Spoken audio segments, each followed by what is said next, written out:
Hello guys, welcome to Java tutorial series. Guys, आज इस lecture के इनसाइट हम डिस्कस करेंगे कि जावा में बाइंडिंग क्या होता है, ये कितने टाइप का होता है। इस टॉपिक को हम स्टेप बाय स्टेप इस लेक्चर के इनसाइट कवर करेंगे, तो प्लीज इस लेक्चर को आप लास्ट मिनट तक वॉच करें क्योंकि ये लेक्चर आपके लिए काफी यूजफुल साबित हो सकता है। तो चलिए इस लेक्चर को शुरू करते हैं। बात करते हैं बाइंडिंग क्या होता है। तो जब आप एक मेथड कॉल को मेथड बॉडी से कनेक्ट करते हैं तो ये प्रोसेस बाइंडिंग कहलाता है। बाइंडिंग के टाइप्स क्या होते हैं? तो जावा में बाइंडिंग्स के 2 टाइप्स हैं। पहला जो टाइप होता है उसे स्टैटिक बाइंडिंग कहते हैं और स्टैटिक बाइंडिंग को आप अर्ली बाइंडिंग के नेम से भी जानते हैं। डायनेमिक बाइंडिंग इसका दूसरा टाइप है और इसे लेट बाइंडिंग के नेम से भी जाना जाता है। डिटेल में समझने की कोशिश करते हैं। सबसे पहले बात करते हैं स्टैटिक बाइंडिंग की।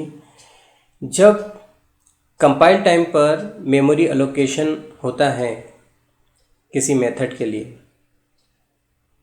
तब वो बाइंडिंग स्टैटिक बाइंडिंग कहलाता है।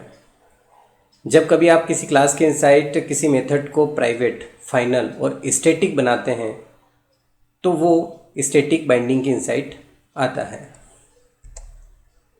स्टैटिक बाइंडिंग के एग्जाम्पल को आप इस तरीके से समझ सकते हैं। आपने क्लास बनाया है ए नेम से और उसके इनसाइड शो नेम का मेथड बनाया जिसे प्राइवेट रखा है और इसे आप कॉल कर रहे हैं। तो जैसे ही आपने शो नेम की मेथड को प्राइवेट बनाया, ये स्टैटिक बाइंडिंग के इनसाइड आ चुका है। बात करते हैं डायनेमिक बाइंडिंग की। जब रन टाइम पर मेमोरी एलोकेशन होता है किसी मेथड के लिए तो वो प्रोसेस डायनेमिक बाइंडिंग कहलाता है।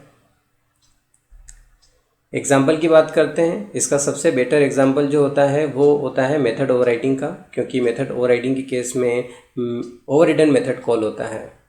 तो आप देख सकते हैं यहाँ पर ये एग्जाम्पल मेथड ओवरराइडिंग का है और यहाँ पर जो आउटपुट हमें मिलेगा वो मिलेगा बी, क्योंकि ये ओवररिडन मेथड के इनसाइड है। और डिटेल में समझेंगे आगे आने वाले लेक्चर्स में विथ एग्जाम्पल।